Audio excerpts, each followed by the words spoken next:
Well, good afternoon. Is this thing, can you hear me out there? Yep. Okay. There's about 100 people still coming, so, but I do want to start on time or close to it.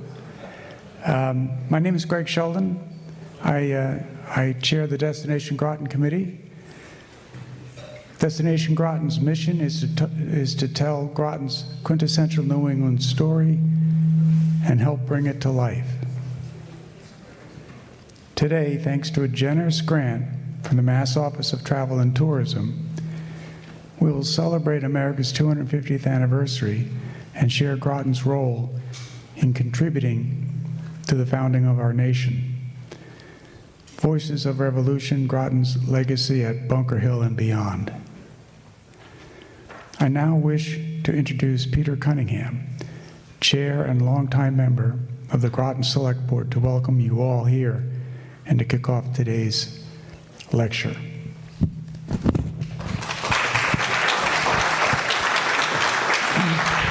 Great. Yes, thank you, Greg, and welcome everyone. Welcome to Groton, and it's an honor to participate in this event, and to certainly appreciate the work the Destination-Groton Committee has done over the past few years, I think, in sort of highlighting the significance that Groton played in the Revolution, and Josh Vollmar is going to expand on it a little bit later.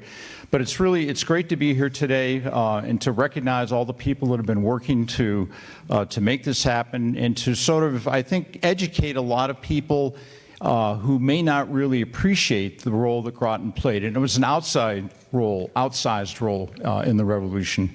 We certainly punched beyond our weight category in what we offered at that time. So it's really an honor to be here to welcome everyone, and I think we need to recognize those that helped put this together, the Commemoration Celebration Committee. Don Black, I believe he's here. He deserves a round of applause, certainly for the work he's done on this and today and a lot of the other events, including the fireworks we had the other night too.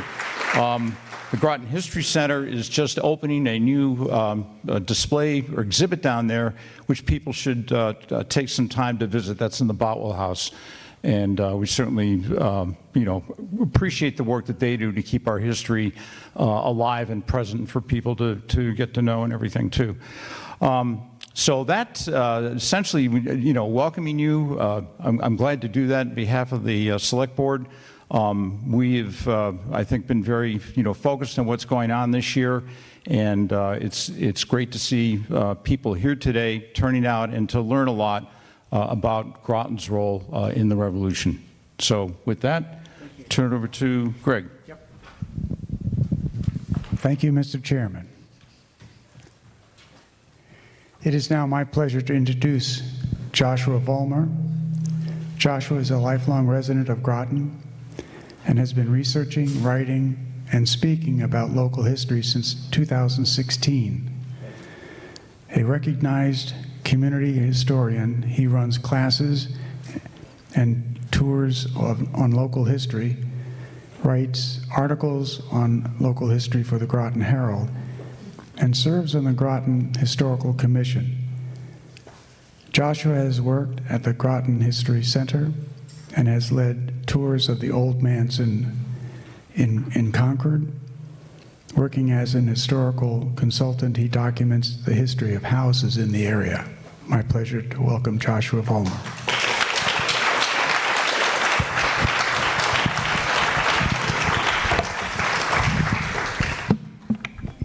Well, thank you. Thank you to everybody for coming out today.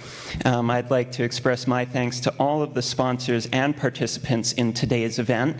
I'm really excited to share with you a little bit about why Groton played such a big role at the beginning of the Revolution. Of course, we're here today as part of the celebration of America's 250th. To me, you couldn't really choose a better place than Groton to celebrate it. We're actually right next door to the First Parish Church, where Grotonians made repeated denunciations of British policy, and only a stone's throw away from the site of Groton's Powder House, which played a role in the day that started the war. So before we get to today's speakers, going to dive in quick to Groton's significance. And despite the fact that we're talking about July 4th this year, It's interesting to note that our local significance lies more in the events that we were celebrating the 250th of last year, that being April 19th, 1775, the battles of Lexington and Concord, and June 17th, 1775, the Battle of Bunker Hill. In the years leading up to the war, Groton was a wealthy and relatively populous town, and it also becomes known as a rebel hotbed, with the vast majority of the population supporting all measures taken to maintain their self-governance. This pretty much comes naturally to the community, and that is because they have communal memory of early wars that had been waged between the English settlers and the Native Americans. In those wars, they had received basically no assistance from the British Empire, nor had the British Empire really played a role in their day-to-day lives. So they are independent by all means. They are in fact making decisions, including about taxes in town, and even who could live in town. The town meeting could actually choose who was allowed to settle in a town and not. So at this level of independence and self-governance, they're not about to give up any of that power to a body on the other side of the ocean. So, when the British military governor Thomas Gage dissolved the state's elected legislature in 1774, Grotonians played key roles in setting up the state's independent government, and this is the better part of 2 years before the Declaration of Independence. James Prescott of Groton was head of the Middlesex County Convention that joined with the other counties to create the state's provincial Congress. That effectively is the state's government from then on until the state constitution formalizes things. And so with that, Massachusetts has effectively become an independent republic without necessarily saying it well before the Declaration of Independence takes place. So the Provincial Congress, as one of its first steps, calls for forming companies of Minutemen and stockpiling weapons and ammunition. Groton does both, and very eagerly does both. The town's primary company of Minutemen was under Captain Henry Farwell, and by the beginning of the war it numbers 55, making it one of the largest companies in the county. The town also built a powder house, which was near where Lawrence Academy's Rotary is today, so sort of the south end of Powder House Road. And that became a vital storage location just as the war was about to begin. State leaders had heard that the British were going to search Concord for weapons. In response, state leaders vote to move much of what was stored in Concord to other towns, and the primary destination for a lot of this material was Groton. Half of the cannon and ammunition from Concord that gets moved to our powder house.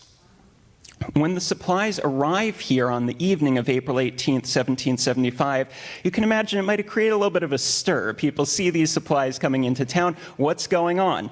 Well, a small group of Groton Minutemen, led by a man named Nathan Corey, decide to travel to Concord overnight. They're not going to wait for anybody. The rest of the Minutemen want to get some more information before they run off. So the approximately 9 that travel overnight to Concord are actually the only men from as far west present at the Battle of Concord the next morning. Because by the time the official alarm reaches Groton, the Battle of Lexington has already taken place, and we're getting just a couple hours away from the Battle of Concord, so nobody who was here then had enough time to get to Concord for the battle. But our Minutemen did rally quickly, and Captain Farwell's company manages to catch up with the retreating British regulars at Bloody Angle on the Battle Road heading back towards Boston. In total, at least 185 Grotonians, over 10% of the town's population, marched towards Concord that morning. April 19, 1775 ignited the war, but it wasn't yet clear that the Americans could win or come together to take a step as momentous as declaring independence. The conviction necessary to do so would be built over the course of the Siege of Boston, which starts right after April 19th and leads all the way into March 1776. And during that period, the British are in Boston, the Continental troops are all all around the outside of Boston. That's why they call it a siege, because the British are pretty much stuck in the city. The second engagement of the war, which does take place during the siege of Boston, is called the Battle of Chelsea Creek. It takes place on May 27th, 1775. This battle isn't well known today, but at the time it was a morale-boosting victory for the Americans, ending with the burning of a British warship and the capture of its cannon. Grotonians Asa Lawrence and Amos Farnsworth both played key roles in that battle. But no day changed the course of the war more than June 17th, the Battle of Bunker Hill. Groton native Colonel William Prescott commanded the American forces and was a key reason they held out. A total of 115 Grotonians served at Bunker Hill, forming more than a tenth of Prescott's command. 12 were killed, the highest casualties from any one town in the battle. But for the British, the battle had the highest casualties of any engagement in the war. Although they technically took the hill, the Americans' courage demonstrated conclusively that there was no going back. It was after Bunker Hill that all 13 colonies began to seriously consider their relationship with Great Britain.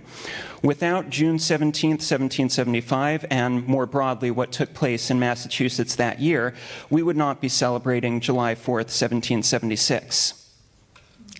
At the beginning of May 1776, the Massachusetts Provincial Congress voted that the former colony of Massachusetts Bay would be considered an independent state, and then asked each town to weigh in on the matter. Groton responded with an eloquent statement, likely penned by Oliver Prescott, brother of Colonel William of Bunker Hill fame. In no uncertain terms, Groton stated that independence was the only option. Anything else would result in a, quote, state of abject slavery. It was just about the strongest statement made by any town on the matter. Grotonians continued to play notable roles throughout the war.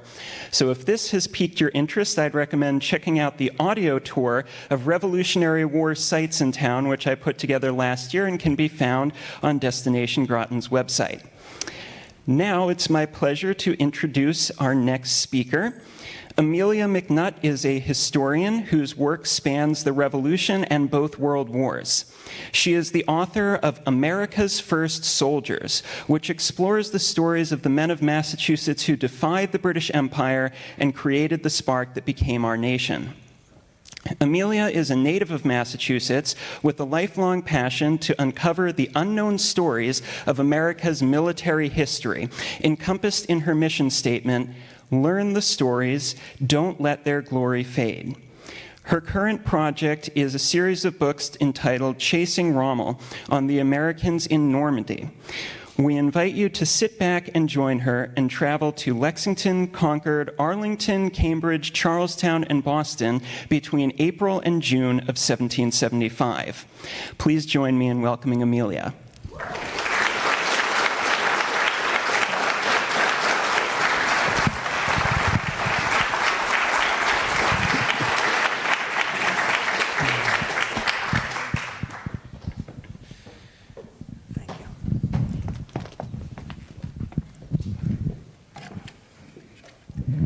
Thank you, Mr. Moderator. And thank you to Mr. Gordon for the invitation to speak with you today. Thank you. And thank you all for being here. We're going to focus on some of the stories within the story. And we're going to start with one that's very interesting. When the sun rose over Massachusetts on Wednesday, April 19th, King George III ruled Massachusetts. He was the 9th British king to do so. 24 hours later, King George no longer ruled Massachusetts, as the men from Massachusetts had bottled up the British in the town of Boston. The British would never have any authority over Massachusetts again.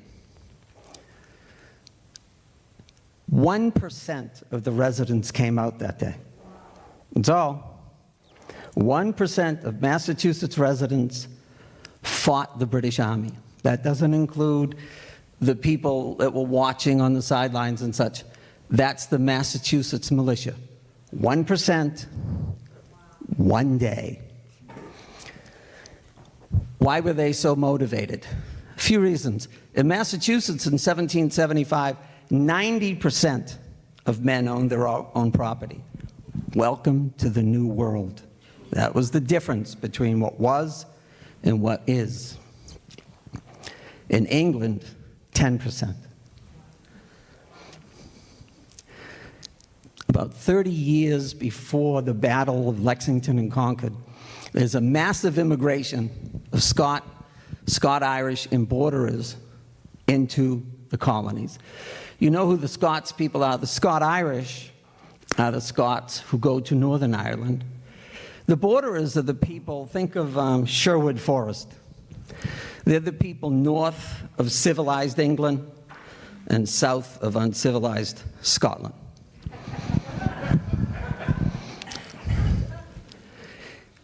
On Saturday, April 16, 1746, about 7,000 British troops faced 6,000 Scottish soldiers at a place called Culloden's Moor. British had their artillery, their guns. Scots didn't have that. They had swords and spears. It took about 45 minutes for the Battle of Culloden's Moor to occur. 3,000 Scotsmen were killed, wounded, missing, or disappeared, meaning they were captured and tortured to death. That caused tremendous resentment, and that's why you see that number up there. Now, how do we know where they went? This is from a collection here in Massachusetts. None of the American colonies have surviving records to permit a statistical study, except New England. From those records, we discern it was Boston which received the chief impact.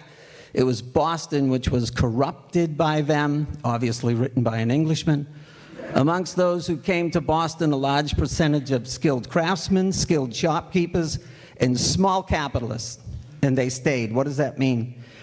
These Scottish people were educated and wanted their children to be educated. Over 80% of the Scottish who came to the colonies went south, but about 18% came to Boston. And they brought with them a determination that what had happened in Scotland would never happen again. This is something that is not often spoken about because it doesn't put the American colonists in a good light. The green are the 13 colonies. Behind that, you see a red line, the line of proclamation. You can't cross that. That's it. If you live in Massachusetts, Massachusetts will never be any bigger than it is there. If you live in any of these colonies, they'll never expand because there's an Indian reserve there. And then you got the province of Quebec. That's modern-day St. Louis. The British lost 10,000 soldiers fighting the French and Indian War, but they also lost all their money. They couldn't come back and fight another war. Therefore, the king, in his infinite wisdom, decided to give the conquered Indians and the conquered French, who stayed in Canada, huge tracts of land. His loyal subjects in the 13 colonies, he gave them nothing. They gave him 11,000 dead. That's what the French and Indian War took from the 13 colonies. And a huge piece of that came from Massachusetts. And if you wonder why in Canada they still speak French, that's why. Because the king said, no, we don't want to come back. You can speak your language, you can keep your currency. And then he did something that absolutely enraged Scottish and Irish people. He said, you can keep your religion. They were Catholics. They were French. No, you don't have to be Protestant like us. That really upset people. So that discord, that ferment existed in Boston. Think of the massacre. Think of the Tea Party. What was the king and his ministers? They decided to put these 4 acts in place. The Boston Port Act, Boston is closed. Boston Port is now blockaded by the British Navy. Nothing in, nothing out. If you made your living on or near the port, you're unemployed. Massachusetts Government Act. The Massachusetts state government is shut down. It has existed since 1620, since the Mayflower Compact. In a rich irony, the British had a revolution in 1689. Our government in Massachusetts was older than their government, but they still closed ours.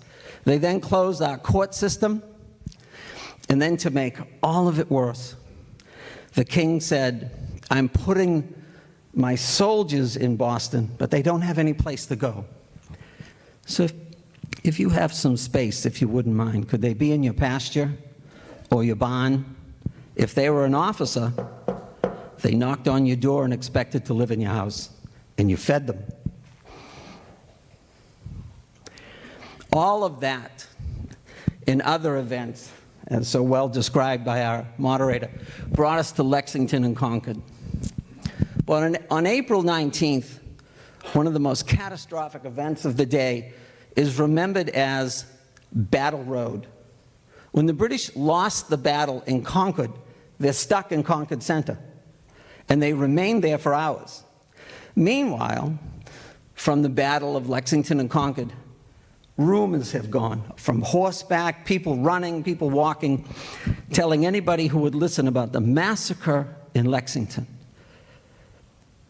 and the horrors of Concord.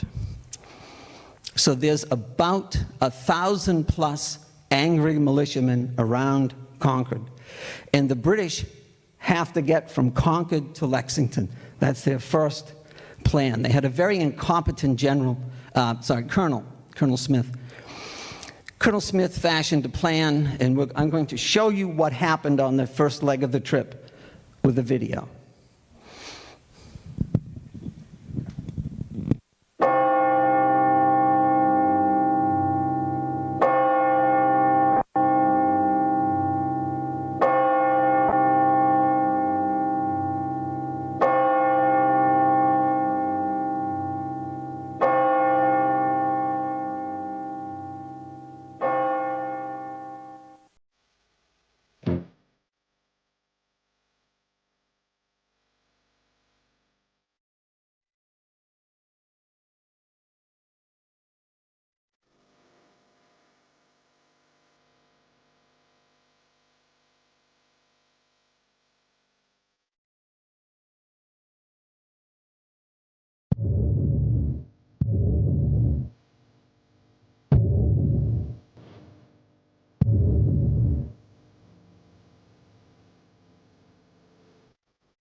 say hello to General Lord Percy. He's 27 years old in that rendering.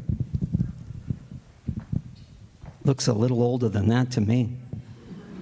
He's a very, very respected British soldier. But before we get to his story, if you noticed in the video, it mentioned that the Lexington men marched to the White Cockade, which is a tune dedicated to the fallen at Culloden's Moor. That was the power the Scottish immigrants had. And when the men went to fight in Concord, they too marched to that tune.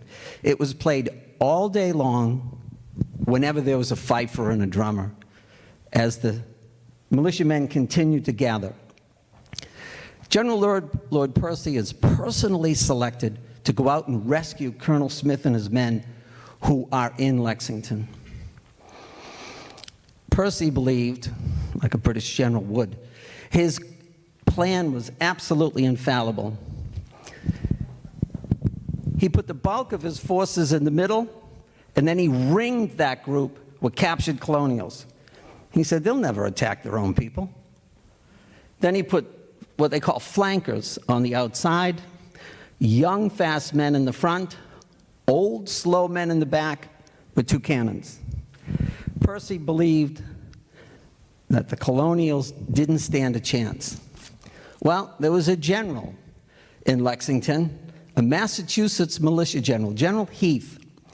Heath is about to educate Percy and 1,200 other British men in fire and maneuver. That is the doctrine to this day of American ground forces, fire and maneuver.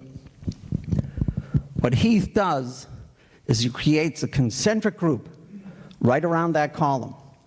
They will move with the column, but they will also turn. They themselves will keep changing places like the hands of a clock.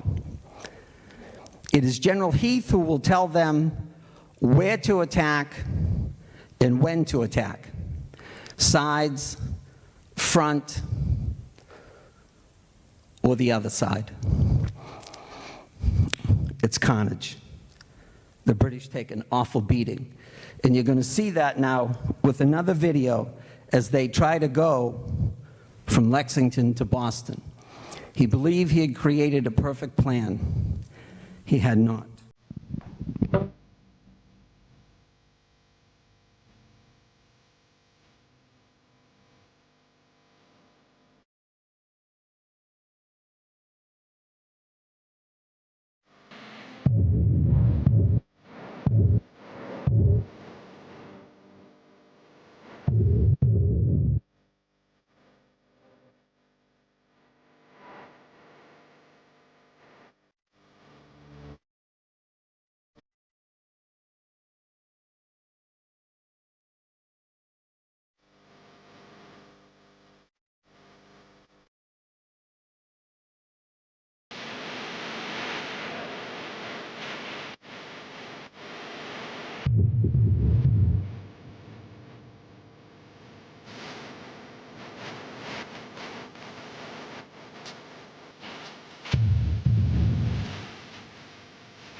the game had changed. Review two things before we get to these British lieutenants. Colonel Pickering. Colonel Pickering was not at his post. So he decided he would no longer be a soldier, and he chose another career. He would become a politician. He was actually elected to office in Massachusetts, and he used that to jump into the cabinet of George Washington. He actually served our first president. But when our first president left, John Adams from Massachusetts, our second president, he kept some of Washington's people, and he fired Mr. Pickering. These are two British lieutenants, young lieutenants. Mackenzie says, many of the rebels were killed in the houses we set on fire. Soldiers don't do that. Lieutenant John Barker said, we entered nearly every house on the road. For all we found, we put to death. That doesn't sound like a soldier to me. Most of the people in Massachusetts didn't accept that either. Battle Road is what delivers the carnage at Bunker Hill. It's why the Americans won't let go. By the way, Lieutenant Barker became a general. And in his old age, someone asked him, is there anything in your career that you regret? And he quickly responded, Boston. At 3 p.m. on Saturday, June 17th, it was a hot day, hot, humid, terrible day. The deadliest battle for the British Army of the entire Revolutionary War begins. As described by our moderator, the carnage was terrible. Here's an example on your left of General Howe. General Howe was in command of all the British troops at Bunker Hill. At one point in the fighting, he realizes everybody in his staff, everybody around him, is on the ground. They've been killed or wounded. Decades later, a Massachusetts provincial was asked, did you see that? He said, oh yeah, I saw that. Why didn't you shoot him? Just a general with a sword. Couldn't do any harm to me. He could have been killed in the first assault at Bunker Hill, but they spared him because he didn't have a gun. What's the legacy of Bunker Hill? I'm not going to cover today the carnage. We all know the carnage of Bunker Hill. 40% of the British forces that landed on that beach in Charlestown were casualties. There were more British soldiers landed in Charlestown than the first wave of Americans at Utah Beach or Normandy. But the legacy is the British never understood the determination. They constantly underestimated the Americans, and they didn't understand until it was too late that there were consequences for mistakes. Bunker Hill became, and I think it still is, an enduring symbol of America's resistance to Great Britain. So I'm going to give you 3 examples of what I think the legacy is. When the fort was being built on Bunker Hill, which was really just a trench, they threw on dirt on top of dirt, but they hadn't finished digging. And the man in charge, Groton's own Colonel Prescott, he couldn't afford to have the British cannons shell the men digging. They wouldn't finish the fort. He started dancing on the walls, literally dancing. The British got so angry, 64 cannons at one point were aimed at this man. He understood he was beyond their angle to hit him. But it's still pretty remarkable. And he drew their fire, and the fort was finished. General Gage in Boston, he actually sees this. He's across the Charles River in Boston. And he screams to everybody in the room, his officers and the civilians, does anyone know who this man is? Up steps a man, grabs the spyglass, looks across, sees who it is, puts the spyglass down and says, I know who that is. That's Colonel Prescott. General Gage isn't. He's not very impressed. But then he asked this man, will he fight? Colonel Prescott will fight you to the gates of hell. He should have understood what was facing him at Bunker Hill, and he didn't. General Gage. When the Battle of Bunker Hill was over, between the heat and the humidity and the death and the smoke that cleared away, the moans and the groans of the wounded and dying could be heard. It became very surreal. And a British officer was standing there, and his aide came up to him. And his aide said, "Sir, there are two rustics, two colonials coming over towards you." The young officer dismissed the aide and said, "They're just two more men coming to surrender." They weren't. They were two men coming to kill him. Those were the last two shots of the Battle of Bunker Hill. But here's the real legacy of Bunker Hill.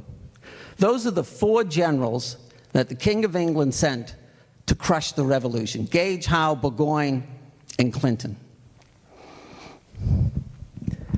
Three of these men became the top British soldier: Gage, Howe, Clinton. They were commander-in-chief of all British soldiers in North America. They organized and implemented the strategy of the British. They had one event in common. He planned Bunker Hill. He was the ground commander. He was the official British Army observer, the man who surrendered 6,000 British soldiers at Saratoga. And then General Clinton, he commanded the reserve troops. Clinton was running the show when Cornwallis surrendered at Yorktown. They all had one event in common: the Battle of Bunker Hill. None of them, if you read on these men, none of them were ever the same. And all four of them were sent home in complete disgrace. Their careers were over. The book, it covers George Washington in Boston. This is beyond Bunker Hill. It covers Henry Knox and his cannons, who bombed the British out of Boston in March of 1776. Part 2 of the book is about visiting historical sites today. And we're going to finish up with a brief video.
Thanks, Jim.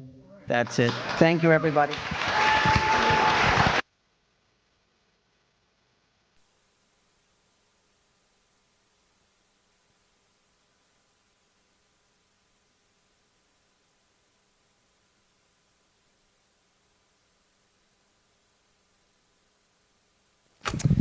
Well, that was great. And fun fact, Theodore Parker actually said to Grottonian George Boutwell that the first time he spoke in public to a non-religious audience, or in other words, not in church, was in Groton. Our next speaker is Paul Stady, who is Professor of Fine Arts on the Alumni Foundation at Mount Holyoke College and holds a PhD from the University of Pennsylvania. He has written about many famous American artists, including John Singleton Copley, Gilbert Stuart, Winslow Homer, and William Michael Hartnett, and has lectured widely at colleges, universities, and museums, as well as receiving fellowships from the Metropolitan Museum of Art and the National Endowment for the Humanities. His books include The Killing of Jane McRae, an American tragedy on the revolutionary frontier, and Of Arms and Artists, The American Revolution Through Painters' Eyes, which was the Colonial Dames of America Book of the Year in 2018 and was nominated for the Andrew Carnegie Medal for Excellence in Nonfiction.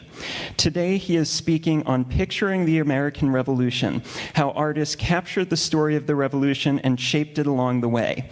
Please join me in welcoming Paul Stady.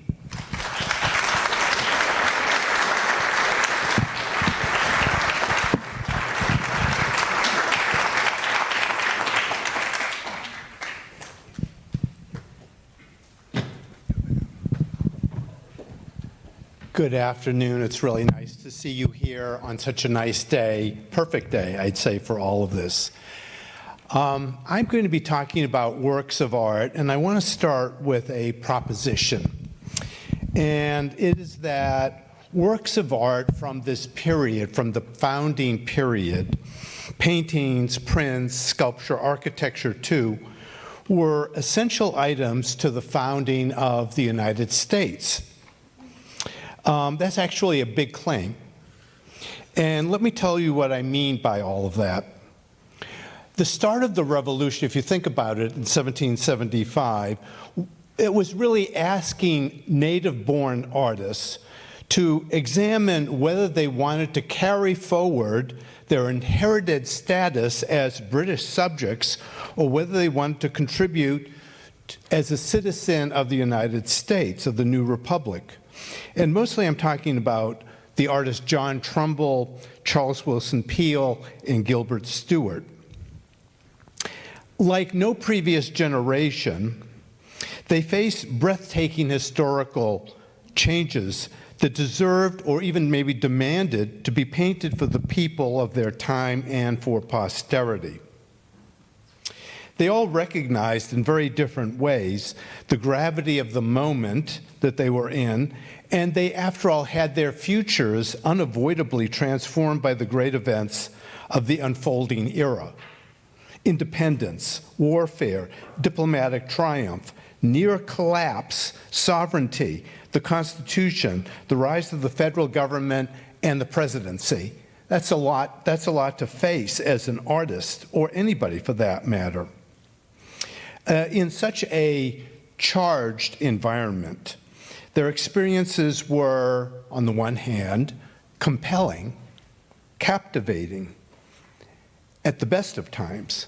But then they were also frightening and confusing at the worst of times. And like everyone else, they had to confront the inherent incomprehensibility of the events that were swirling around them. What is this? What does it mean?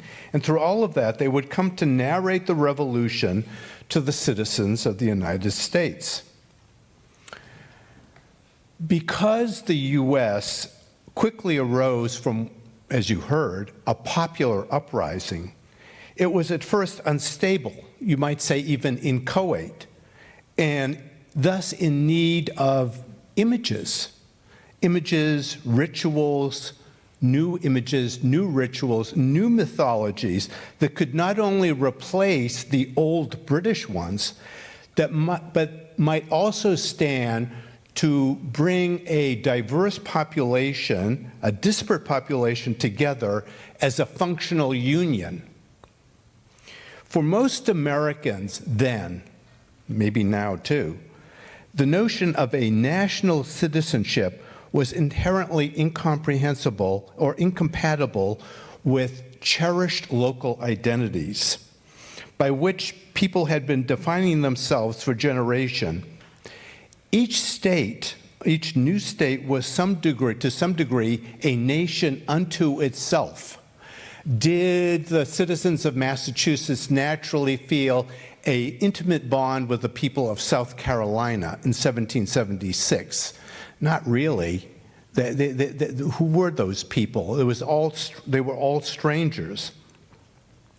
While Americans might have comprehended the significance of independence from Britain, they did not necessarily grasp the full magnitude or the consequences of their newly acquired nationhood. John Adams articulated the situation with typical acuity. He said, "The colonies had grown up under constitutions of governments so different from each other, there was so great a variety of religions, they were composed of so many different nations, their customs, manners, and habits had so little resemblance, and their intercourse had been so rare, and their knowledge of each other so imperfect, that to unite all these people in the same principles in theory and the same system of actions was clearly a difficult enterprise." He went on and he said, "Getting 13 clocks to strike together would be an achievement that no artist had ever before effected." Right, how do you unite the United States? Because there was nothing about it that was particularly united. They were just provinces of Britain. To be sure, helping Americans unite across region and culture, there were the shared rights and laws ultimately articulated in the Constitution, as well as political tracts, the Federalist Papers, philosophical essays that made the case for the Republic. But in order to fully bind together as a union, and not just a weak confederation of independent states, Americans required more than words. So I'm phrasing this as a perplexing and even a grave situation, and I'm proposing, too, that persuasive images of historic events, transcendent heroes, honored martyrs, those could become the essential building blocks in the creation of nationhood because they provided a common vision of America for Americans who were far more likely to say who they were not rather than to embrace who they needed to become. So that is, I think, the situation that was being faced at this time. And so let me make these propositions, enumerate my propositions here to you today. Number one, can I have the first slide? We hope. There we go. First thing I'm claiming is that, master of the obvious here, pictures mattered. They mattered then, and they matter now. And let's start with this painting by Charles Willson Peale of Philadelphia. And on the left, you see Washington at Princeton. And as I tell my students, that is not Washington going to college at Princeton, but that is the Battle of Princeton, the battle that took place on January 3rd, 1777. And this is a painting, interestingly, of 1779, the Battle of Princeton. It was brutal. It was really awful, a decisive American victory. It was fought in the winter. It was, there were ice storms. There was so much blood that the ice had turned red.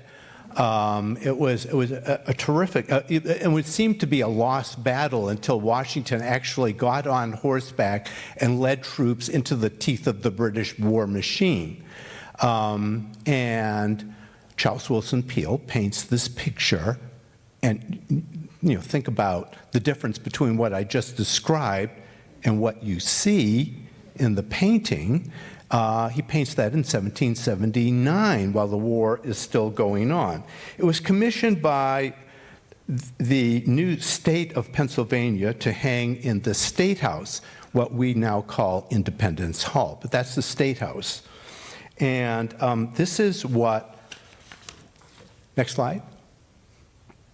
This is what the state of the Commonwealth of Pennsylvania wanted. And let me read this out loud because it's interesting. This is 1779. The state of Pennsylvania is 3 years old. The United States is 3 years old. And this is the way they phrased it. Whereas the wisest, freest, and bravest nations already were counting ourselves after 3 years among the wisest, freest, and bravest nations. Okay. In the most virtuous times have endeavored to perpetuate the memory of those who have rendered their country distinguished services by preserving their resemblances in statues and paintings. Right, all countries do this. This council, the Supreme Executive Council of Pennsylvania, deeply sensible how much the liberty, safety, and happiness of America in general, and Pennsylvania in particular, is owing to His Excellency General Washington and the brave men under his command, do resolve that His Excellency General Washington be requested to permit this council to place his portrait in the council chamber, not only as a mark of the great respect which they bear to him, but that this is important, but that the contemplation of the painting may excite others to tread in the same glorious steps which lead to public happiness and private honor. Wow. In other words, we're hoping that just the sight of this picture will stir patriotic feelings, cause people to enlist, lead the nation ahead, that it would be this powerful.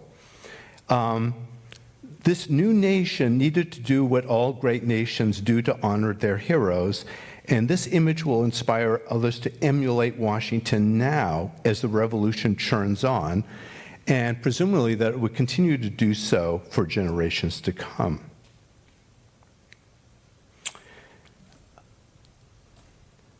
So let's flash forward 2 years to 1781.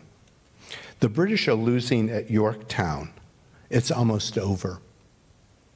And on September 9, 1781, Loyalists, by the way, Loyalists, 30% of the population, at least. And then there were those who were neutral. And who were the real patriots? They were another 30%. That's it, 30%. Loyalists broke into the State House in Pennsylvania and slashed Peale's picture. Peale was called in to repair it. And the takeaway that I make here is that the picture had such symbolic importance as to inspire the defacement of an official image of Washington. Wipe that smile off of his face. Slash the values that he represents. Turn it into something repulsive. This had happened before. Radical activists cut out the heart of John Singleton Copley's portrait of the British governor of Massachusetts in 1769. And in 1776, while Washington was being pushed out of Manhattan by the British, his soldiers destroyed an equestrian statue of George III after they heard the Declaration of Independence being recited for the first time. So my point here, works of art matter. They were statements of political ideology. I should say that there was a different portrait the colonial capitals all had prominently displayed up to this point, whether we're talking about Boston or Philadelphia, or we're talking about Annapolis, or any of the state capitals or the colonial capitals of America. They all had the same portrait installed in their legislative chambers. Can I have the next slide? Okay. There is Allan Ramsay's coronation portrait of George III. It was everywhere. Williamsburg, Virginia, it's still there, by the way. It was like a factory that Ramsay turned out these pictures. And so, as you look at these two pictures together, I hope you notice the similarities, right? The pose, one leg, the arm resting on a cannon or a tabletop, the arm akimbo onto one side. There are so many similarities because Peale, after all, knew that picture so well. But the Ramsay portrait has been taken down, and the Washington portrait has gone up in the same building. Okay, that says it all, because the differences between the two Georges. So Washington looks, I ask my students this, approachable, understated, benevolent, a bit ungainly, very direct, and he's calm after an absolutely brutal battle. He has that little smile on the face. And this is the new Republican image, Republican small r image, for the new United States. So in other words, I'm saying that this picture represents a new day in the history of America. Peale, the artist, has condensed the new order of rule. This is the first great public portrait in the U.S., full of the values and principles of the American Republic. Here is a man of wealth, huge wealth, and standing, risking his own life and limb. And compared to the Ramsay portrait of George III, it's a clear-cut difference between Washington and the king, between America and Britain, between a republic and a monarchy, between today and yesterday. So, second point, that America, the United States, desperately needed this image and others like it. As I said before, British rule is over. It's not only British rule is over, British images are over, British songs are over, British rituals are gone, British kings are gone, British governors are gone. All of British history, which was our history, is now offensive or obsolete. Like that, pop-up. Now required were American images, American rituals, American songs, American heroes, American history. I mean, how much history is there in 1770? Not much to talk about, but yeah, even that. Let's celebrate our own history. So raw Americans, I'm calling them raw because they don't really quite understand what they are. If they were British on Tuesday, on Wednesday they're American. Okay, well. Americans needed a form of cohesion, written laws, but they also needed a common culture, a common vision, common images, and that was the task. And so how do you find common ground? And this is where the artists came in. In fairly short order, Peale painted 17 of those portraits on the left. They were seen across state capitals across the United States. They were sent to France. They were seen there. And there were other images as well, too. Can I have next? Yes. Gilbert Stuart painted Washington there on the right. Check your $1 bill because that's where you'll find it. Painted Washington 100 times over 20 years. Plus there were thousands of prints. Plus in 1869 it appeared on the $1 bill. How many $1 bills have been published since 1869? Trillions, hundreds of trillions of $1 bills. It is the most reproduced image in human history. It's Gilbert Stuart's Washington. They were everywhere in one iteration or another. They were seen across the US, they were sent to France. Jefferson had one hanging in his house in Paris. Another went to King Louis XVI, who bankrolled the American Revolution. So in other words, these objects became objects of national faith.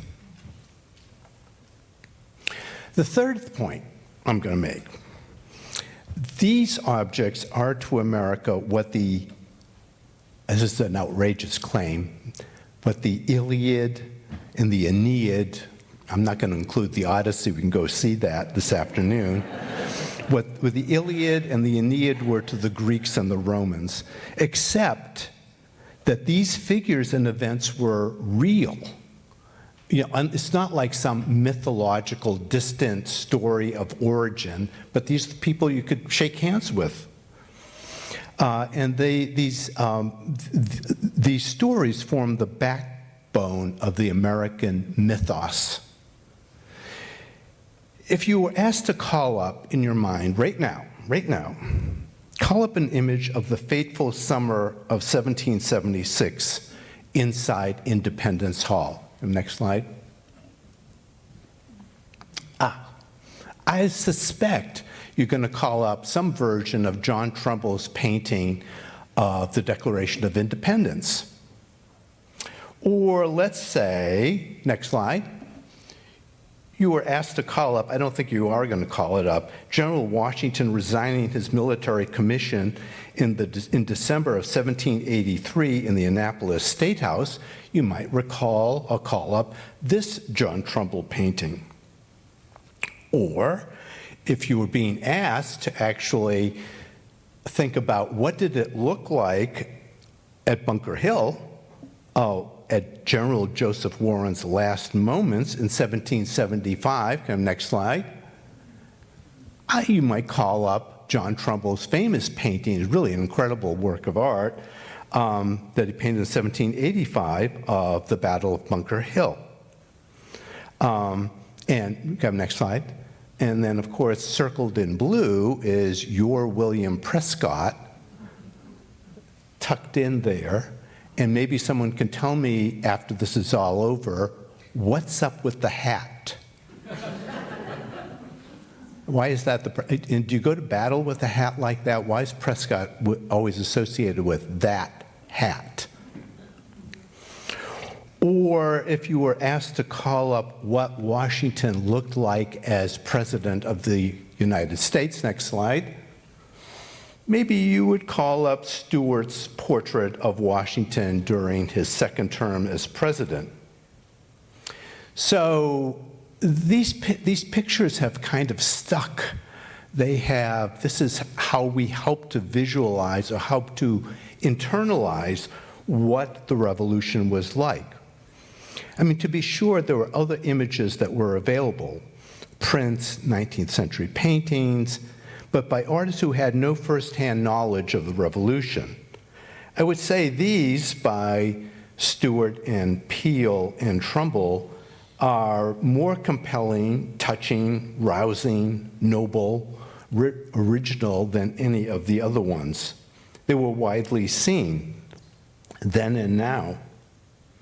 Trumbull, who was Washington's aide-de-camp at the beginning of the war, started painting the revolution in 1785, just 2 years after the war ended. And he converted the paintings, 8 altogether, into prints that were bought by the founders themselves. The founders believed in these images. And then Trumbull painted 4 on a colossal scale for the rotunda of the US Capitol. Rhode Island-born Stuart left England expressly for face-to-face studio sessions with Washington in the 1790s in Philadelphia.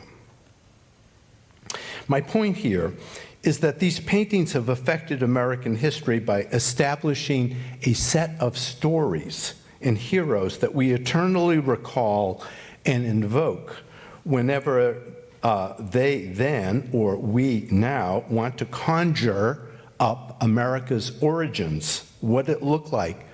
The pictures that seem to want to put you in the front row seat of the revolution itself. I suspect the founders, except for maybe John Adams, came to believe that the pictures depicted the real story. For a shaky the United States was incredibly shaky into the 1790s. these images, which are, and I will explain, part real, part imagined, would allow newfound citizens, oh, I'm a citizen of the United States. What? What's that? They're still wedded to local identities, whether it's Groton or it's Massachusetts or maybe New England, but still fairly local identities. It would allow them to comprehend the magnitude and the consequences of their hard-fought nationhood.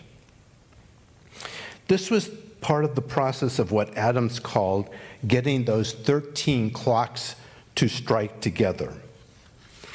Shared images of the founding and the founders, however much they were idealized. You saw Washington at the Battle of Princeton. He doesn't even have any dirt on his clothes. He's smiling, he's clean. The battlefield is perfect. I mean, really? However much the artists omitted from their pictures, they could still, the pictures themselves were so compelling, they could take hold of your imagination. You could believe in them. It could shape your thinking. It could channel your internal energies.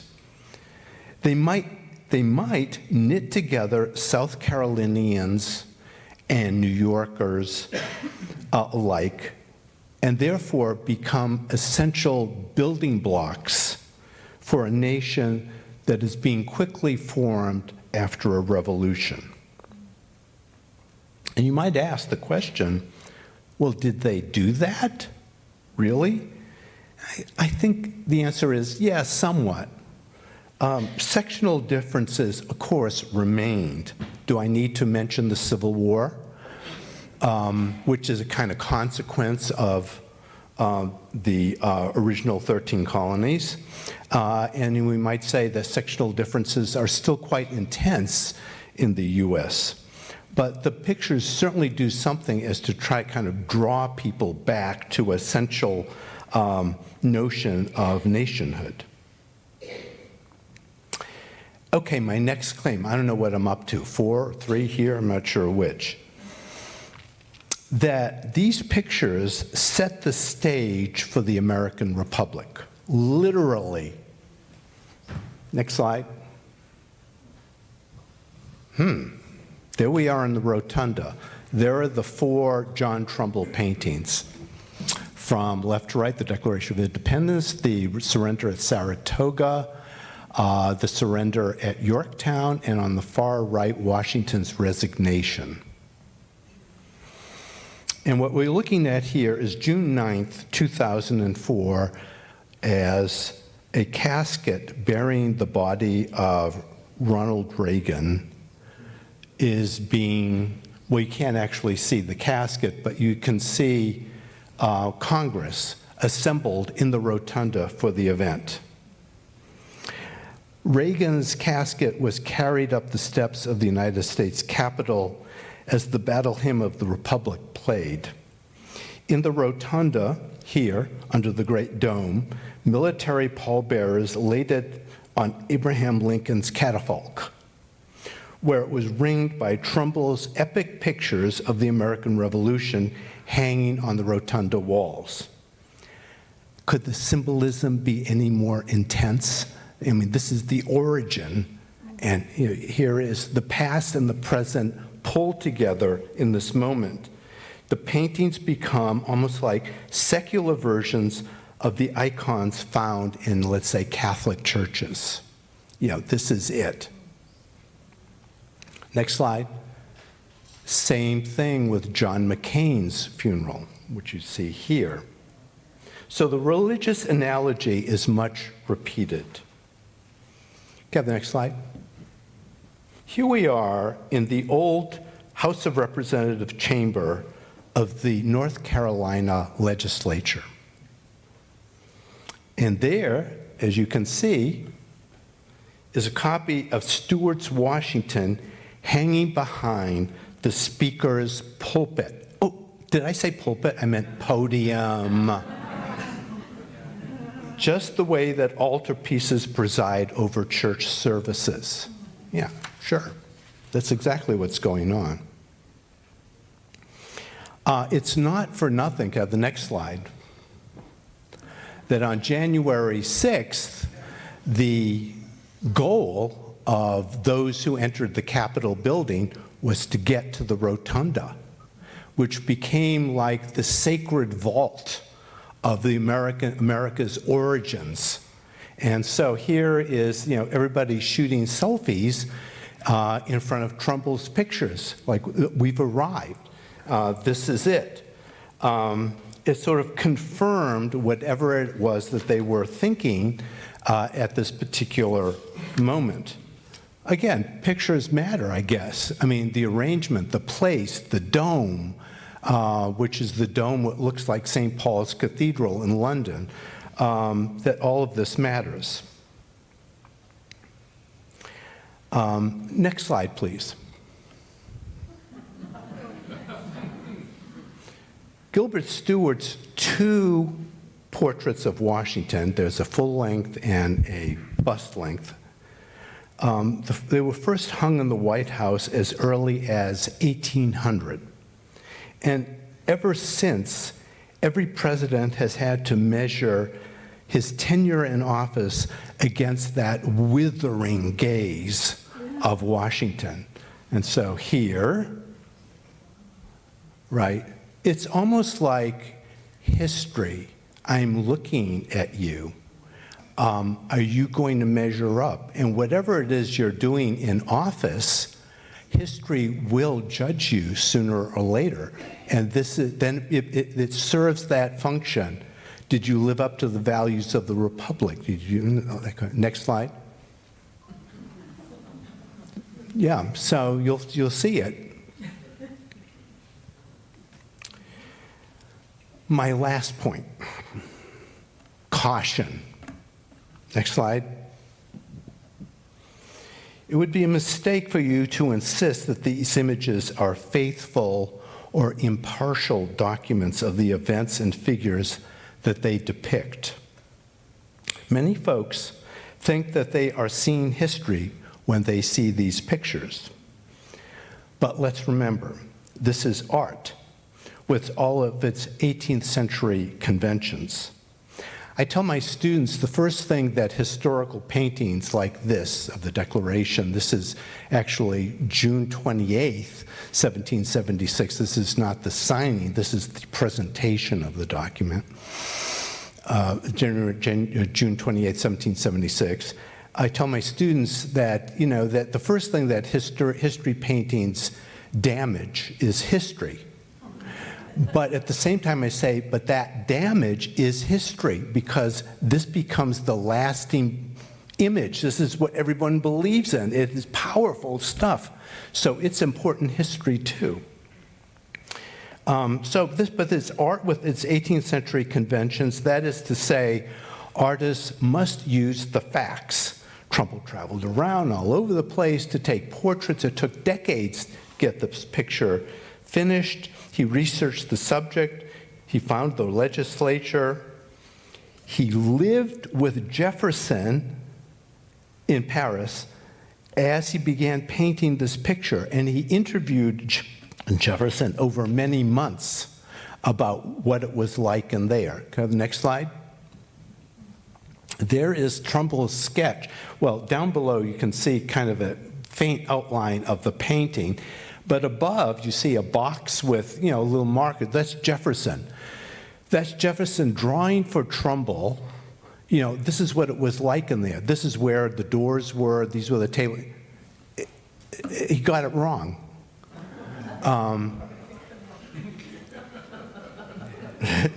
Right, because Jefferson couldn't remember. The process took years. Actually, could we go back one slide? You see John Hancock on the far right there, who's sitting. He's the president of Congress, and he's sitting in a chair. He's sitting in a Louis XVI French chair. No, there were Windsor chairs in the room here, and the captured battle flags on the back of the painting in 1776. There wasn't really much of any British captured flags that you could display maybe in 77 you could, but not in 76. This is not how the event actually happened. The 5 members of the drafting committee, including Jefferson with the red vest on, didn't walk up to the president's table and say, and here is the document. No, instead it was kind of laid, the declaration was written and it was laid on the table because it was going to be read out loud, and they would just go sit down over there. It was totally chaotic that day. The item of business before the Declaration of Independence on the agenda was, we're running out of nails and we need to get more nails. Then the declaration was read, which took about 15 minutes. And then the next item of business was, we need to reinforce a fort somewhere on the Chesapeake or something like that. There was never this hushed moment where there's the document. That never happened. It was all improv, chaotic. It was not like that at all. But Trumbull made it into something sacred. Next slide. Next slide. Trumbull, in fact, here goes, the sketch on the left, he goes to Saratoga, and he makes a sketch of the Saratoga battlefield, and then he produces the surrender at Saratoga on the right, where you see Burgoyne in red on the left, who is surrendering, and actually it's a fair understanding of what that. Meanwhile, Prescott's in there too, by the way. So at the end of the day, these artists, Trumbull, Stewart, Peale, were obliged to make a work of art epic, not just banal facts. You know, it's not you don't do that in the 18th century. You don't just present banal facts. You have to make it epic, make it mythic. Benjamin West, an American artist in London, said, you need to excite awe and veneration. And mere matter of fact will never produce this effect. So an 18th century artist was expected to judiciously alter history for the purpose of demonstrating a moral lesson or virtuous behavior. Next slide. Take Bunker Hill. There's Warren in the foreground on the left, expiring with a barefoot militiaman holding his wounded body up and fending off a British grenadier's musket jab at Warren. Does this work? Yeah, right, there's the jab. And Major Small climbs over one of his own dead soldiers, British Major, to also avert the musket. Let this man die in peace. That would be honorable for Warren. Isn't that wonderful? That never happened. Warren was not a military man, he was a doctor. But he was also one of the great, along with Sam Adams, the great demagogue of the period. And he was, I think he was in Somerville, or I'm not sure, Cambridge. And he heard the battle was starting up and he wanted to participate. And so he shows up at the battle, he shows up on the battlefield, he's immediately hit by a musket ball in the back of his head, his skull explodes and he dies instantly. Well, you can't have a painting like that, can you? So it's converted instead into something like a Pietà, that is on the right, something like that. That is a painting by the Italian artist Fra Bartolomeo from about 1512 that shows the dead Christ who's being held up by a follower, barefoot, too, as, you know, as the last gesture in a sacred person's life. So Trumbull has deliberately tapped into that for Warren. That makes the picture special, I think. Yeah, it's not about factuality. This is not going to be Matthew Brady's photographs of the American Civil War. So it's the 18th century, and this is what you should expect. You see a lot of accurate stuff in here, the military costuming, a lot of the portraits, including Prescott. The fires of Charlestown burning on the right. You can see the fires coming across. You can see Boston Harbor in the distance. So here, though, General Warren is made into a martyr. It's as if he's ready to enter the American Valhalla. Because of this belief of what a painting should do, and because they were so persuasive, it was commonly imagined that combat surely was something heroic and noble, like paintings, instead of what they really were, which was savage and merciless. Trumbull's sister, John Trumbull, the artist's sister, Faith, had joined the crowds on Beacon Hill in Boston to watch the spectacle of Bunker Hill unfold. Like everyone else, she imagined it would be something grand and honorable. Instead, she heard the cries of men ripped apart by grape shot and saw the canopy of cannon and howitzer ordnance raining down on Charlestown. She soon sank into a sobbing depression, and the day after Thanksgiving went home to her bedroom and hanged herself with a small rope. Just couldn't go on. Next slide. Take Stuart's full-length Washington. It indubitably possesses the physical features of the 63-year-old Washington, who was dressed in unpretentious garb that is appropriate, or that he thought was appropriate, to the leader of a republic. And quite unlike the luxurious portraits of George III that used to be seen in America. If we were to discern Washington's character from the portrait, we would mistakenly conclude that he was remote, stoic, drab, a man of Cato-like gravitas, or when I ask my students this, they think, oh yeah, boring. But that doesn't describe the real Washington at all.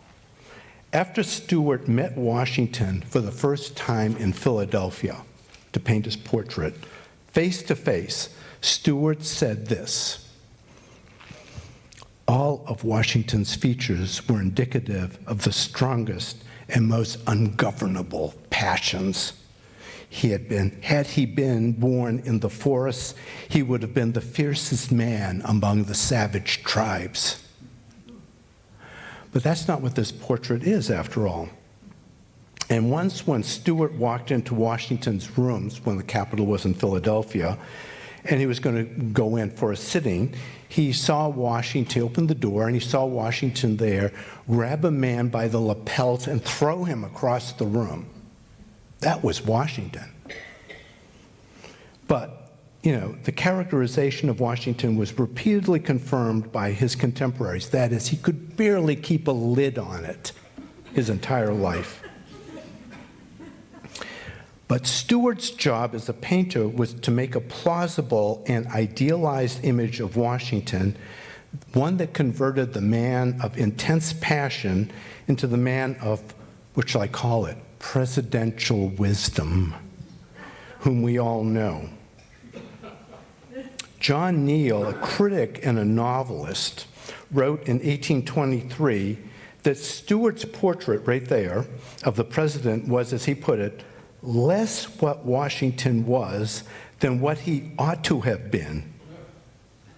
Stuart, according to Neal, Stuart said, that Stuart had infused a degree of amplitude and grandeur in a man whose passions were tremendous. Neal went on to wonder, he said, if a better likeness of Washington were shown to us, we should reject it. For the only idea we now have of George Washington is associated with Stuart's Washington. In fact, Neal went on to speculate that if the real Washington were suddenly to appear on Earth, we would reject him because he doesn't really behave or look like Stuart's Washington. Good point. So, like Trumbull, Stuart's achievement in a picture like this was the production of timeless images potent enough to become icons recognizable to us Americans. They all become key elements in the visual repertory that can be called upon by us to understand where the nation came from and in what direction it ought to be going. Neil concluded, he said, "How strange it is. We get accustomed to a certain image, no matter how it is created, by what illusion, or under what circumstances, and we adhere to it, like a lover to his mistress." The debate over whether America's origins ought to be represented factually or imaginatively was boiling over already in John Trumbull's time. And I'm going to pose this as a question to you, a discussion question.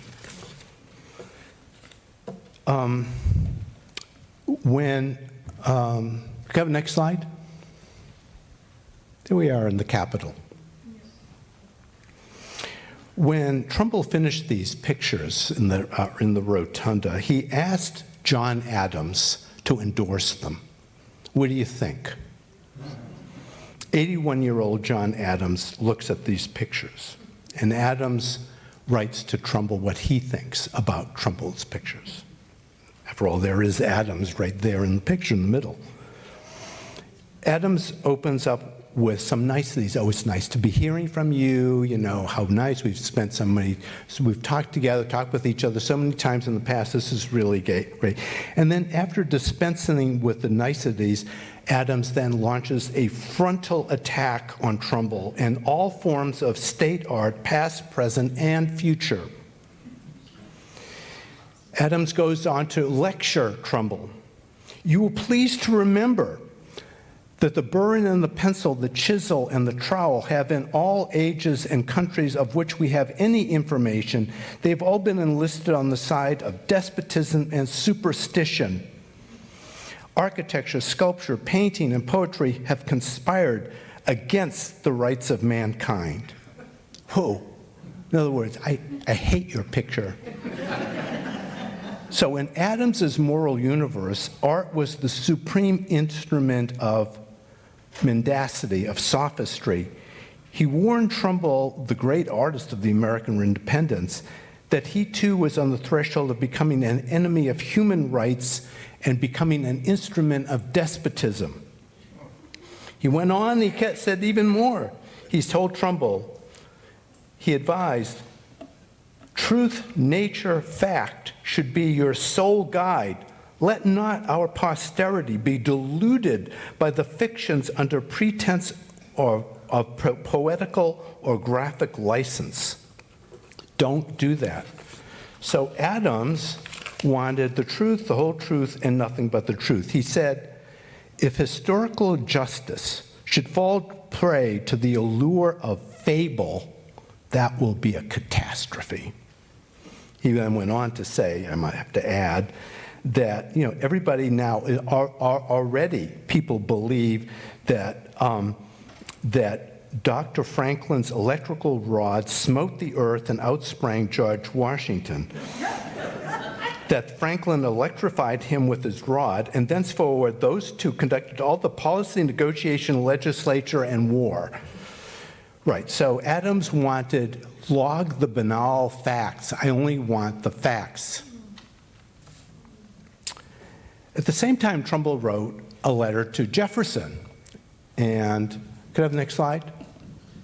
All right, there is Adams to Jefferson, Adams to Trumbull. And next slide. And there is Jefferson Trumbull. At the same time, Trumbull writes to Jefferson. What do you think of this picture, these pictures? And Jefferson writes back and he says he loves them. He says that without license, the talent of imagination would be banished from the art. taste and judgment in composition would be of no value, and the mechanical copyist of matter of fact would be on the same footing with the first painters. In Jefferson's view, the point of a good painting is to stimulate strong sentiment, not to log the banal facts. Trumbull had admirably put his great canvas to the task of arousing patriotic feelings. Jefferson was in favor of that, and of trying to coax Americans to collectively imagine the dream that was the dream of American independence. And so he applauds Trumbull for doing that. So I'll end on that note and ask you the question, what do you prefer? Do you that, or would you prefer like something that is more snapshotty accurate? What do you want for your images? Where do you stand in all of that? All right, I'll let you stew with that for a while, but meanwhile, thank you.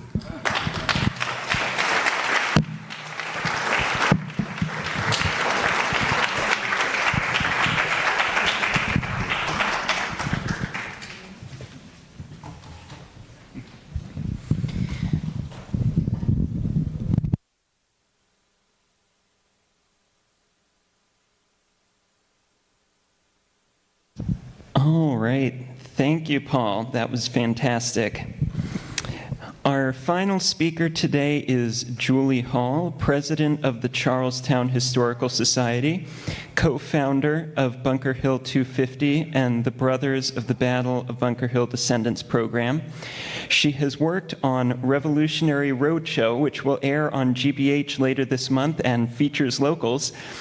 After a 30-year career leading communications programs for global brands including McDonald's, Coca-Cola, IBM, and Hasbro, Julie combined her lifelong passion for American history with her expertise in communications, as seen in the title of her recently released book, Revolutionary Spin: How Public Relations Shaped the American Revolution. Speaks a little bit to what we just saw.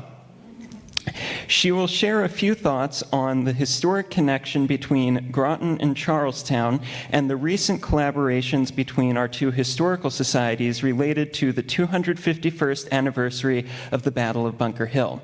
Please join me in welcoming Julie Hall.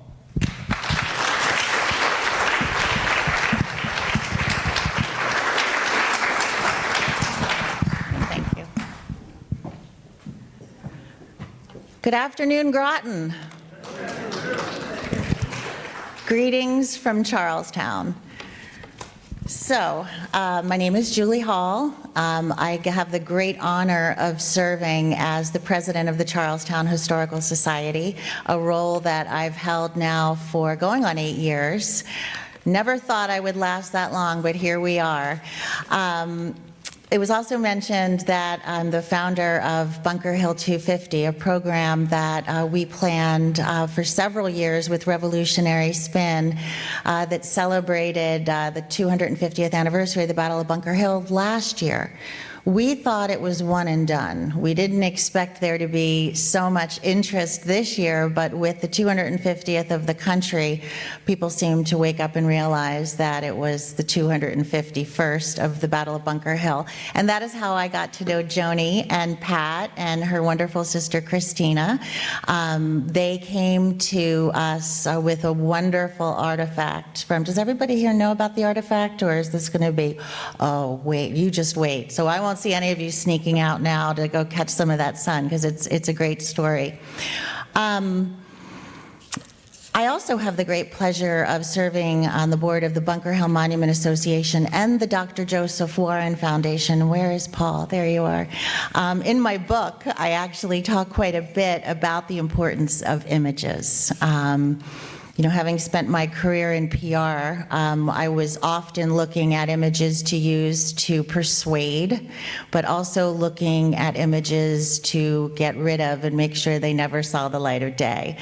But when I did write my chapter on images as importance for really creating a spirit of communitas, shared values, shared purpose, One, in addition to the Dr. Joseph Warren, one that I'm very proud of, is also Paul Revere's engraving. The Boston Massacre, for those of you that don't know, was not really a massacre. It was actually provoked by the colonists, but it was portrayed as a great massacre. So in my book, I'll have to make sure you read and sign up your book as well.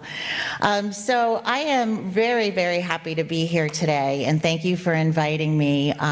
We, as you know, if you've been, how many of you have been to the Bunker Hill Monument? Wow, that's fantastic. How many of you climbed it? No claustrophobia with you fellas, that's for sure, right? I haven't been able to climb it in 20 years due to my increasing claustrophobia. Most people in our townies call that statue Billy Prescott. That's the old timers. There's good old Billy Prescott up there. So right there is a connection between Charlestown and Groton, one that we're very proud of. We're only 40 miles away from each other, but still have such incredible connections. When we talk about Groton and Charlestown, we're talking about two places that are connected in so many ways, and Joni and I had the great pleasure of connecting one of those ways in a wonderful way.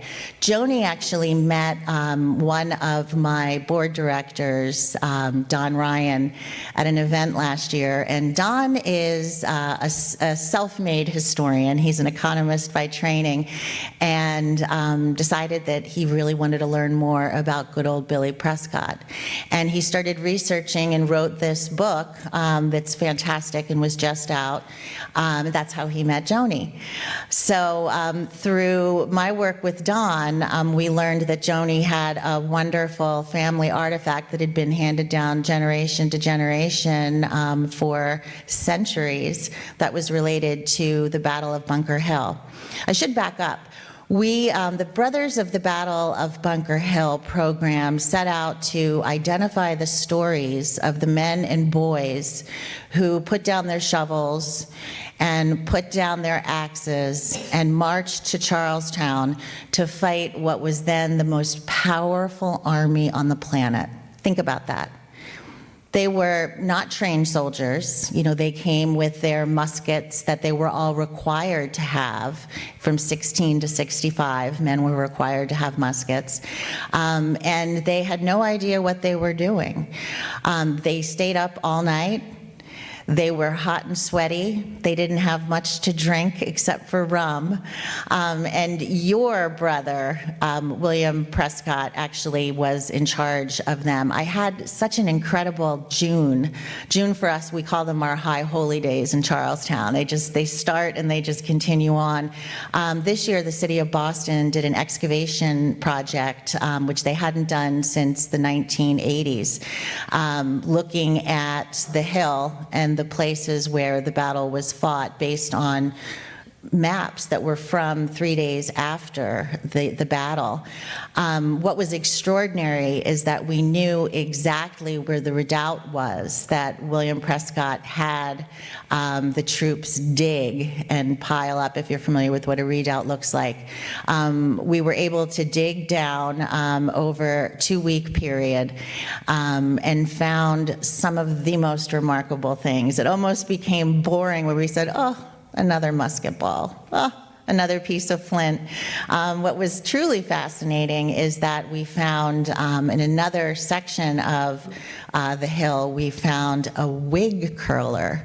I don't know who's bringing a wig curler to a battle, but in that same area, we also found some beautiful cufflinks. We found very fancy buttons, and we knew that that was the area where the British encamped for 6 months after the battle. So the Brothers of the Battle of Bunker Hill last year identified those stories, and we thought, wouldn't this be fantastic if we could find some of the descendants of these men and boys? So we started reaching out to historical societies throughout New England, and boy, did the floodgates open. We partnered with the Daughters and the Sons of the American Revolution. We had people coming from all over the world to celebrate the 250th of the Battle of Bunker Hill last year. The interesting thing is that they brought with them family ephemera that had not been seen in hundreds of years. Letters, journals, books, musket balls, cannonballs, anything that you can imagine. And that's where the Revolutionary Roadshow idea came from. And we were fortunate enough, after a year of planning, to get WGBH excited enough about it that they came to the Bunker Hill Museum and filmed our stories and filmed Joni. So you'll be seeing that soon.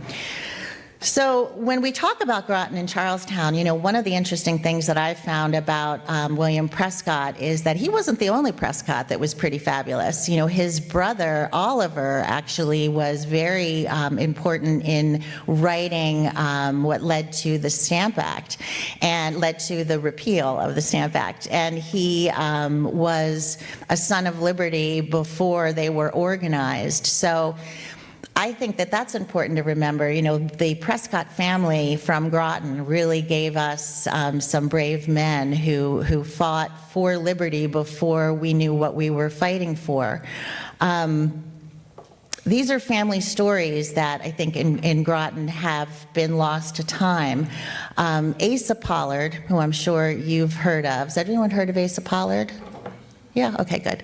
That's a story that when we share it at Bunker Hill, when people come to tour the site, especially the children are fascinated by this. You know, it makes it real to them. The blood and gore, they love to hear about Asa coming and his head being blown off. We actually were a little worried that we might find Asa this year, since we knew we were at the redoubt, but he didn't appear. The artifacts that physically link and the stories that physically link these families to the revolution, to the stories of courage, are so important. And that's really what the Brothers of the Battle of Bunker Hill program is about, is to make sure that we capture those stories. I think in a day and age, and both Amelia and Paul touched on this, mythology, and I saw the Odyssey last night, and go see it, it's fabulous. The mythology that carries through from generation to generation based on truth. But the stories that the families carry, the stories that we haven't heard, you know, the stories that are not depicted in these pictures, those are the stories that are so important that we capture, we share, especially in an age when history is being rewritten. It's important that we are finding those stories. One of the most important things and special things about history is that it's constantly being revised when we find more and more documents and things in families that haven't been shared before. So the musket, I'd love to talk a few moments about. The musket is a symbol. And when you have something that you can touch, and something that you can actually demonstrate, it makes it real.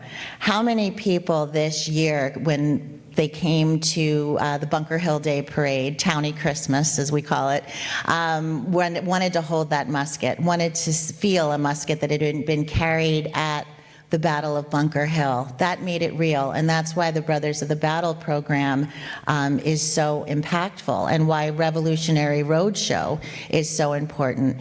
In addition to Joni and Christina's musket, we also had a sword that was belonged to a family of Dearborn, and was given to him by Thomas Jefferson after the war. We had a journal from a descendant in Philadelphia whose fifth great grandfather not only fought at the Battle of Bunker Hill, but was one of only 30 men who came to the 50th anniversary of the Battle of Bunker Hill to lay the cornerstone.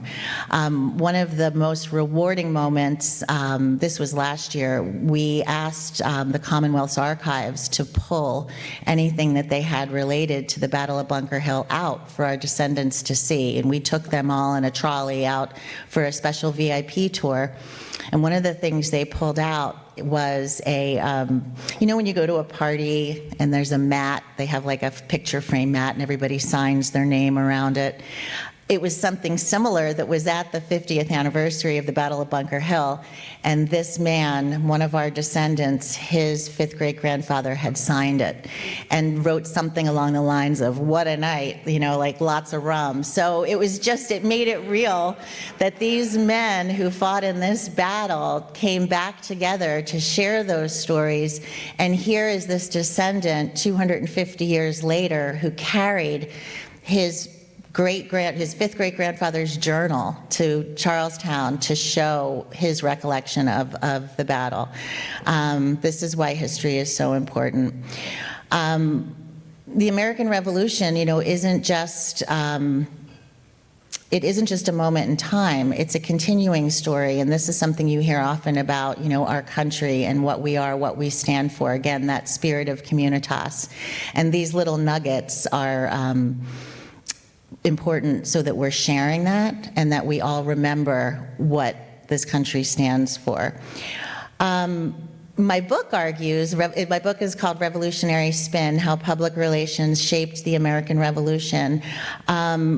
And it talks about how stories actually travel faster than images. And back then, it was difficult to ship anything up. This week, if any of you are in the city between now and Thursday, I worked with an organization to bring an original copy of the newspaper that was called the Boston Gazette. The Boston Gazette was published by a man named Benjamin Eddies, who was in Boston, and he was publishing the Sons of the Revolution's their language, their letters, their speeches. And when it became clear it wasn't safe for him anymore, he escaped to Watertown. Believe it or not, it took a while for him to get there. He went by boat. Some say he dressed as a pirate, but we're not sure if that's true. And the one thing he took with him wasn't a musket, it wasn't any artillery. He took his printing press.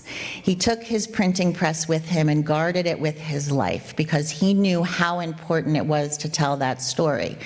He ceased publication from Lexington and Concord through the Battle of Bunker Hill, but he did start writing again in July of 1775. He wrote a piece about the Declaration, which was decided upon on July 2nd. It wasn't repeated here until much later that month, but the July 22nd, which will be this Wednesday, the 250th anniversary of this Boston Gazette that has the Declaration of Independence printed on the front page. So we have an original that is on display at the Boston Globe, the Boston Gazette of today, and it's free, open to the public to see in the lobby. But the most important thing is that it arrived by tall ship, which was super exciting that the Coast Guard ship, the Eagle, brought it from New York all the way up to Boston, and that's the way it, you know, the news traveled then, back 250 years ago. So if you get a chance, you can take a look at that. I also brought with me in the back an original John Hancock letter that you can take a look at. That's really quite something. So let's show them the musket. Jonah, you want to come on up?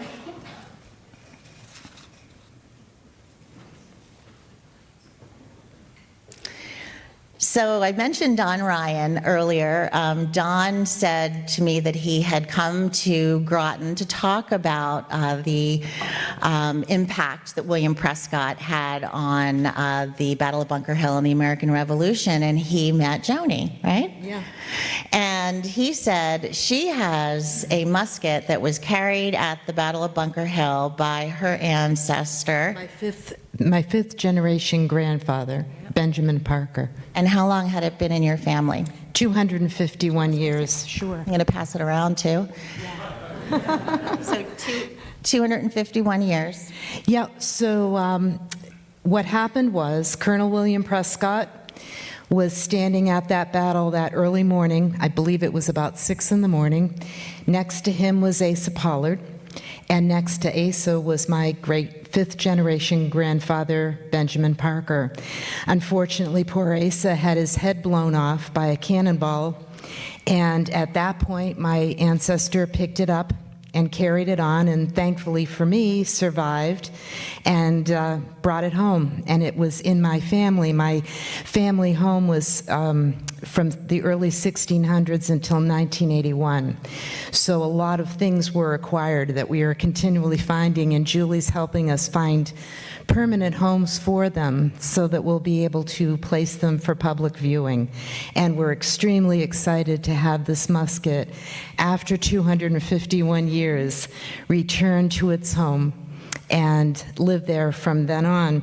One of the fun things was we were being interviewed by the Globe one of the days of the digs, and the head archaeologist, Joe Bagley, of the Boston Archaeologists, came over to me and said, "Oh, we found this piece of flint," and he put it in my hand.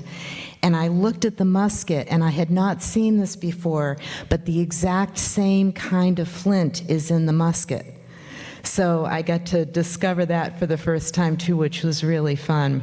So it's we're very excited to have Julie here. Thank you so much for coming and connecting Groton with Charlestown and with Bunker Hill, and we look forward to doing more of that. So anyway, at the end of this and 2 other Revolutionary War muskets, I don't know why my grandfather kept these 3. I know why he kept this one when he sold the collection, but I'm not sure of the provenance of the other 2 yet. We hope to find those out, but we'll continue on finding homes for these things with your help. Thank you so much. And one of the great documents that Joni and Christina brought with them to our office was a paper. Now, Seth challenged what we had originally told him. We thought that it was Benjamin Parker's discharge papers from the king. The gentleman who loaned us the Boston Gazette was in Boston last week, and he took a look at the document and said how important it is to the provenance of the musket. Do you remember what he told us? He said, well, I think he said that it was bringing him into the Army. And I thought it was Benjamin Parker's father, who was also Benjamin Parker, but he thinks it was the same. So, yeah. He's going to look at it further, but the cool thing is it has a King George stamp on it, which was kind of neat. So, and it had been sitting in your house, right? In this old frame in a bureau drawer, I found it. You know, we're coming across more and more things, and hopefully be able to find homes for these things. So. And these are the stories that are so important, you know, these family stories. So Groton had an incredible part of the Battle of Bunker Hill, and actually lost, I think, 10 to 12 men. I always find it astounding that Asa was killed right in front of Prescott. I'm sure he must have known him, you know, in some way, shape, or form, and just told his men to bury the body as quickly as possible without any service, because imagine, they knew what was coming, and Prescott, did not want the men to see their friend who, you know, was just blown to bits right in front of them. So just get rid of the body. And you just realize how incredibly stressful that time must have been. Incredibly brave. Incredibly brave when you think about what they were facing. And they were just farmers and blacksmiths and shoemakers, but they said, no, we have to do this. And they rallied for it. And I think a lot of it having to do with what you spoke to, of the language that was happening that could unite, and the art that you could unite. All these things that sort of make people come together under one cause. And it continues on today. Yeah, there is a chapter on the Battle of Bunker Hill, as we often say to visitors that come to Bunker Hill, this is the only monument in the world that actually celebrates a battle that was lost. So there is a whole chapter on naming and framing, which we use in public relations, which is, it may not be the story that you really want to tell, but let's figure out how we can twist it and spin it to make it a story that will last. So thank you for having me, and thank you for all you did for the battle. And the musket will be in the back. Oh, all 3. All 3 muskets in the back, and if anybody wants their picture taken with it, you absolutely can hold it. In fact, when I was marching in the parade a couple weeks ago, one of the ladies that was holding it said, "Oh, yay, now my DNA is on it." So I've had little kids holding it and tons of people since we've started this. So if you want your DNA added to this, please come back and do that. Happy to do it.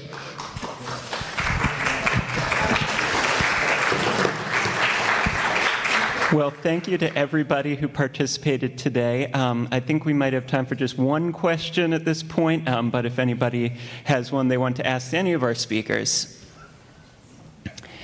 And if not, I'll just pass it off to Jeff Gordon. I'll be brief. First of all, I wanted to genuinely thank everybody who came, and certainly our speakers. I continue to be fascinated almost every day about stuff that I learn about Groton and their heritage and Pepperell and its heritage, and it's amazing. It's just amazing. But I need to pay homage to Lawrence Academy for having us use this facility. Yep. Also, this was granted to us by a grant from the Mass Office of Travel and Tourism, also known as MOT 250, and they made this possible. Thank you. And I also want to thank the members of Destination-Groton for all of our hard work. We work really hard. And we're hoping to make a difference. I think we are, and we're really enjoying it. So I want to thank Peter Cunningham, our representative from the Select Board, Josh, our moderator. And so to end this wonderful day, I just want to say, you know, Destination-Groton's motto or theme is enjoy the experience. And so we hope to do more events like this in the near future. And there's going to be a reception in the back, and you can buy some books and have some drinks and eat some cookies, and please join us for a nice celebration. Thank you all.